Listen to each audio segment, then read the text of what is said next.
প্রতিদিন রাতের শেষ প্রহরে যখন পৃথিবী নিস্তব্ধ, মানুষ ঘুমিয়ে, বাতাসও শান্ত, তখন এমন এক মুহূর্ত আসে যখন আল্লাহ সুবহানাহু ওয়া তাআলা নিজেই ৭ আসমান পেরিয়ে দুনিয়ার আসমানে অবতরণ করেন।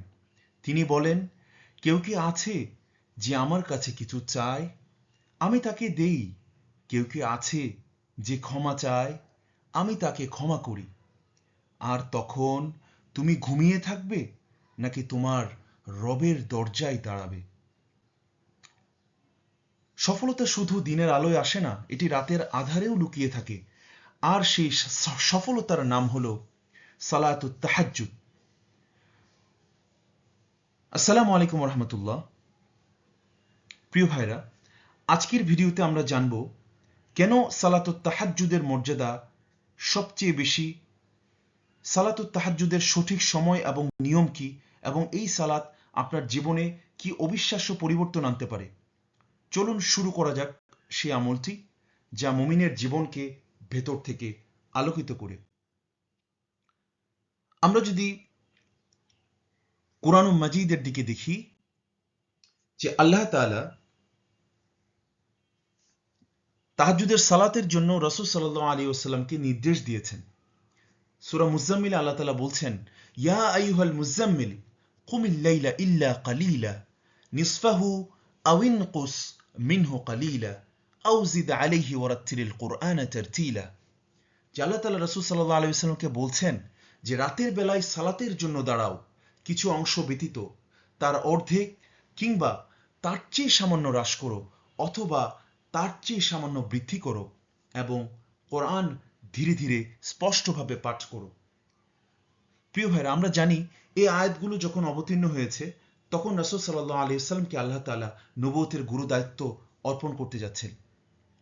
তো সেই সময় আল্লাহ তাআলা এই নবুয়তের দায়িত্ব পালনের জন্য মানসিক প্রস্তুতির ধারা হিসেবে এবং নবুয়তের পবিত্র দায়িত্ব শুরু করার প্রস্তুতি হিসেবে রাসূল সাল্লাল্লাহু আলাইহি ওয়াসাল্লামকে তাহাজ্জুদ সালাত আদায়ের নির্দেশ দিয়েছেন।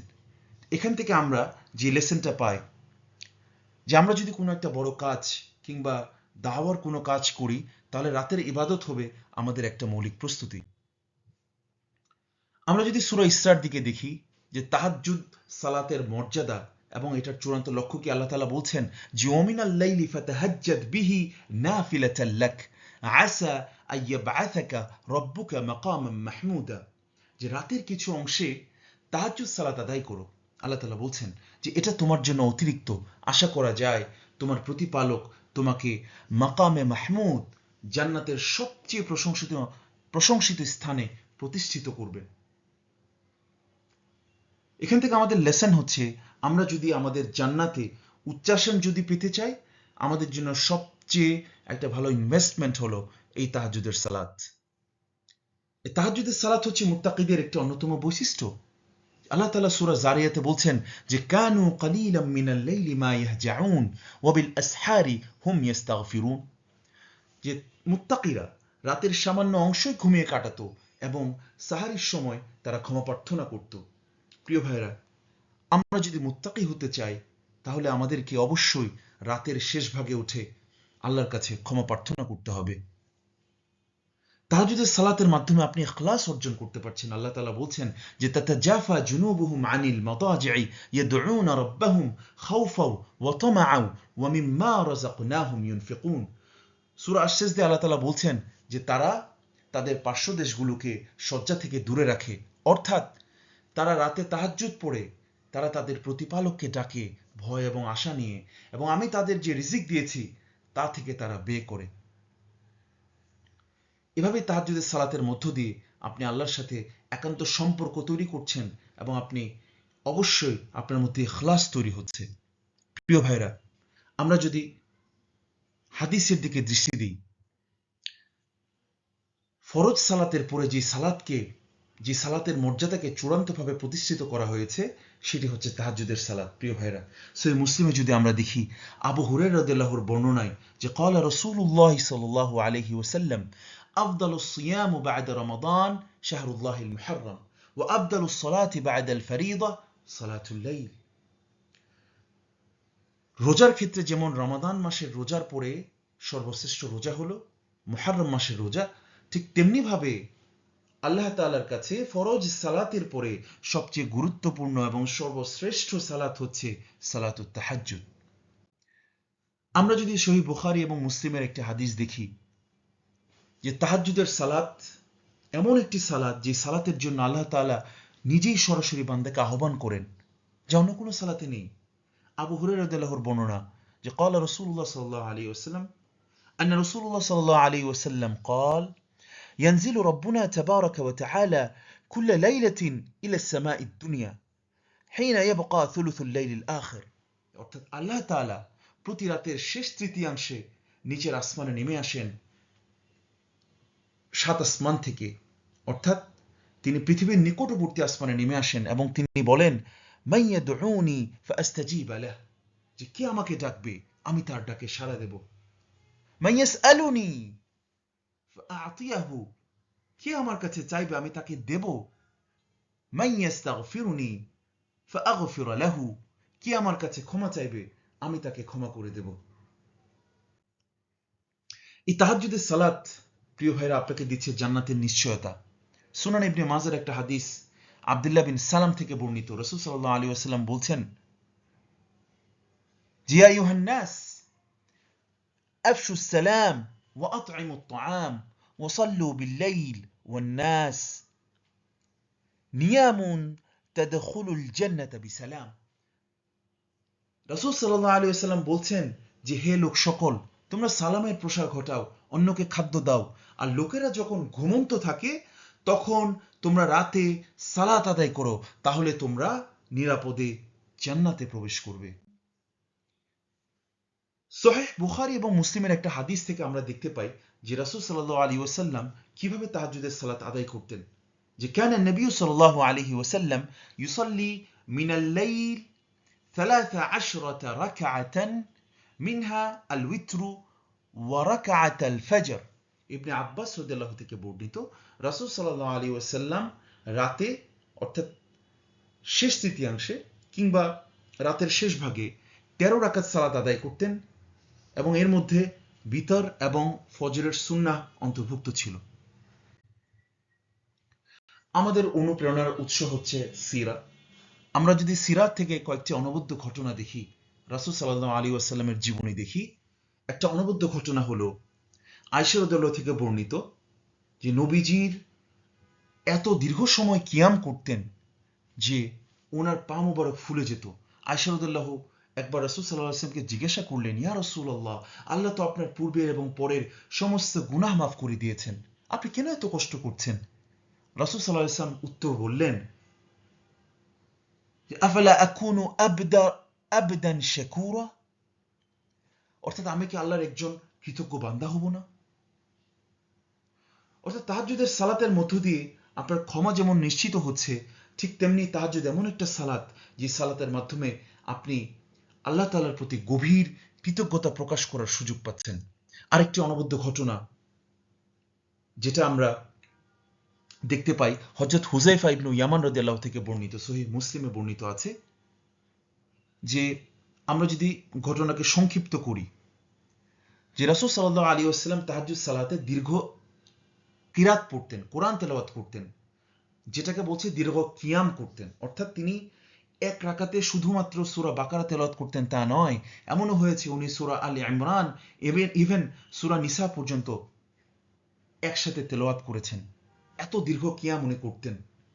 শুধু তাই নয় প্রিয় ভাইরা, উনি যে যখন রুকুতে যেতেন, যখন সিজদায় যেতেন, ওনার রুকু এবং সিজদা এত দীর্ঘ হতো, ঠিক যেই সময়টুকু উনি দাঁড়িয়ে কিরাত তেলাওয়াত করেছেন ঠিক সেই সময়টুকু তিনি রুকু এবং সিজদায় ব্যয় করতেন। প্রিয় ভাইরা, সুবহানাল্লাহ। আপনি যদি আল্লাহর কোরআনের সাথে গভীর সম্পর্ক তৈরি করতে চান তাহলে তাহাজ্জুদের সালাতের বিকল্প কিছুই নেই। রাসূল সাল্লাল্লাহু আলাইহি ওয়াসাল্লামের পরে আমাদের অনুপ্রেরণার উৎস হচ্ছে সাহাবারা।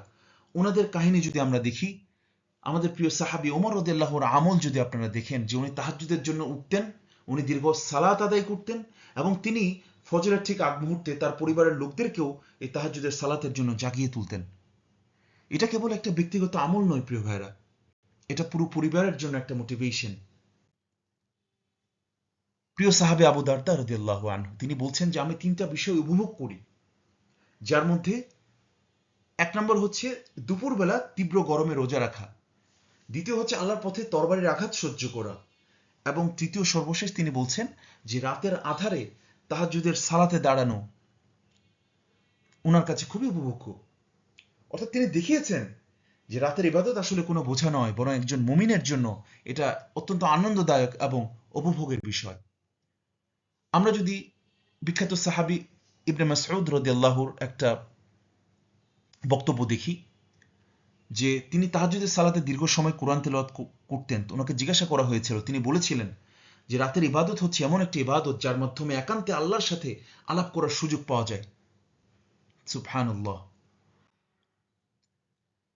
আমরা যদি বিখ্যাত তাবেঈন এবং বিখ্যাত আইম্মায়ে মুস্তাহিদিন, ওনারাও আমাদের অনুপ্রেরণার ফোকাস। যেমন একজন বিখ্যাত তাবেঈ হাসান আল বসরি রাহিমাহুল্লাহ তিনি বলছেন যে আমি এমন কোনো আমল দেখিনি যা রাতের ইবাদতের চেয়ে কঠিন। অথচ তোমরা এমন মানুষদেরকে দেখেছো যারা রাতে এমনভাবে তাহাজ্জুদ পড়তেন যেন তারা আল্লাহর দিকে ছুটে যাচ্ছেন। এখানে ইমানের দৃঢ়তা প্রিয় ভাইরা, যে তাহাজ্জুদের সালাত আপনি আদায় করার মধ্য দিয়ে একজন মজবুত ইমানের অধিকারী ব্যক্তি হতে পারছেন। বিখ্যাত তাবেঈন ফুজাইল ইবনে আইয়াদ রাহিমাহুল্লাহ বলছেন, যদি আপনি রাতের অন্ধকারে আল্লাহর কাছে কিছু চান তাহলে তা গোপন রাখুন, আর যদি আল্লাহ আপনাকে কিছু দেন তাহলে দিনের আলোয় তা প্রকাশ করুন। প্রিয় ভাইরা, আমাদের ইবাদত হবে গোপনে, কিন্তু আল্লাহ আমাদেরকে যে নিয়ামত দেবেন আমরা অবশ্যই তার কৃতজ্ঞতা প্রকাশ করব। বিখ্যাত ইমাম সুফিয়ান সাউরি রাহিমাহুল্লাহ বলছেন যে আল্লাহর ভালোবাসা পাওয়ার জন্য সবচেয়ে সহজ কাজ কোনটা জানেন? সবচেয়ে সহজ আমল কোনটা? এর চেয়ে সহজ কোনো আমল আমি দেখি না, এর চেয়ে সহজ কোনো আমল নেই যে তুমি রাতের বেলা ঘুম থেকে উঠবে এবং সালাতে দাঁড়িয়ে যাবে। আল্লাহর সান্নিধ্য অর্জনের জন্য তাহাজ্জুদের সালাত সবচেয়ে সহজ পথ এবং নিশ্চিত পথ। বিখ্যাত খলিফা ওমর ইবনে আব্দুল আজিজ রাহিমাহুল্লাহ অত্যন্ত আল্লাহভীরু এবং পরহেজগার শাসক ছিলেন। খুব অল্প সময় ঘুমাতেন, সারা রাত কোরআন তিলাওয়াত করতেন, নামাজ এবং চিন্তায় ব্যস্ত থাকতেন। তো একদিন ওনার স্ত্রী ফাতেমা বিনতে আব্দুল মালিক ওনাকে বলছেন যে প্রিয় খলিফা আমিরুল মুমিনিন, আপনি একটু বিশ্রাম নিন, সারাদিন খেলাফতের কাজ করেন, রাতে আবার জেগে থাকেন। তখন খলিফা বলছেন যে ফাতেমা প্রিয় স্ত্রী, আমি যদি এখন ঘুমিয়ে পড়ি তাহলে কিয়ামতের দিন আমার কি অবস্থা হবে? এই বলে তিনি আবার ইবাদতে রত হয়ে যেতেন।